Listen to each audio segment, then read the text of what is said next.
তো দেখা যাক কিভাবে এই অঙ্কর কোশ্চেন গুলো সমাধান করব। ঠিক আছে, দেখো এখানে যে ছকটা রয়েছে, প্রথমে যে ছকটা দেওয়া রয়েছে দেখো, একটা আছে 7, একটা হচ্ছে 4, একটা হচ্ছে 9, আর একটা হচ্ছে 2, আর মাঝখানে আছে 10।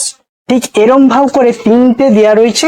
দেখো পরকে পর দুটোর মাঝে সংখ্যা রয়েছে, কিন্তু দেখা যাচ্ছে যে শেষের দিকে যে একটা মানে যে একটা ছক দেওয়া রয়েছে, সেই ছকে একটা মাঝখানে যে সংখ্যা ছিল দুটো বর্গে পর, কিন্তু এখানে কোনো সংখ্যা নেই।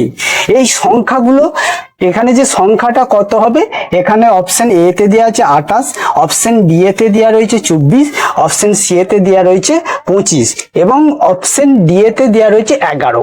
ঠিক আছে, চলো এইটা আমরা কিভাবে অল্প সময়ের মধ্যে কিভাবে সমাধান করব সেইটাই আমি আজকে দেখাবো।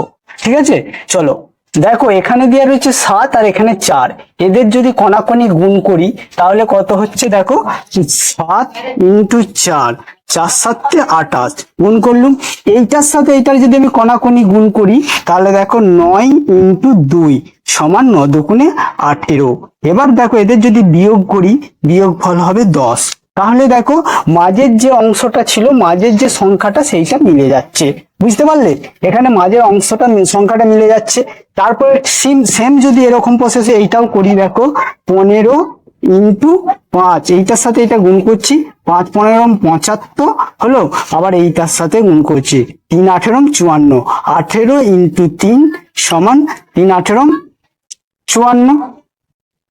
তাহলে দেখো এদের যদি আবার বিয়োগ করি তাহলে কি হবে, বিয়োগ ফলটা নিশ্চয়ই এই সংখ্যাটা এসে একুশ সংখ্যাটা এসে জানাবে 1 2। দেখো এইটাও মিলে গেল।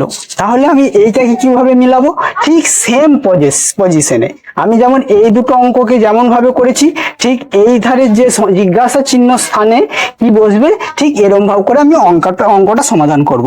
তাহলে দেখো 3 ইন্টু 19, 3 19 57।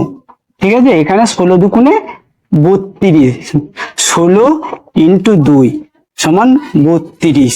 দেখো আমি বিয়োগ করি, এইটা হচ্ছে 5 আর এইটা হচ্ছে 2। ঠিক আছে, বিয়োগ যদি করা হয় তাহলে দেখো আমার এখানে সি এর জিজ্ঞাসা চিহ্ন স্থানে আমার হচ্ছে সংখ্যাটা তাহলে কত হলো, জিজ্ঞাসা চিহ্ন স্থানে আমার সংখ্যাটা হয়ে গেল 25। বুঝতে পেরেছো? তাহলে দেখো আমার সি এর উত্তরটা সঠিক। বুঝতে পারছো? এখানে তাহলে আমি আরেকবার বলে দিচ্ছি, দেখো এই 7-এর সাথে 4 গুণ করছি, 4 7 28 হচ্ছে, এবং 9-এর সাথে 2 গুণ করছি। দেখো কণাকণি যে বক্সগুলো রয়েছে এই সোজাসুজি বক্সগুলোর সাথে গুণ করছি। দেখো 4 7 28, এখানে 28 লিখেছি, হচ্ছে 9 দুগুণে 18, এখানে 18 লিখেছি। ঠিক আছে, এবার দেখো এদের দুজনের যে গুণফল হচ্ছে, সেই গুণফলকে যদি আমরা মাইনাস করি, মানে একের উপরের যে গুণফল এবং নিচের যে গুণফল হচ্ছে তাদের দুজনকে যে দুজনের সাথে উপরের গুণফলের সাথে নিচের গুণফলের যদি বিয়োগ করি তাহলে দেখো 10, এই মাঝের সংখ্যাটা মিলে যাচ্ছে। বুঝতে পেরেছো? তারপরে দেখো এখানে হচ্ছে 15 ইন্টু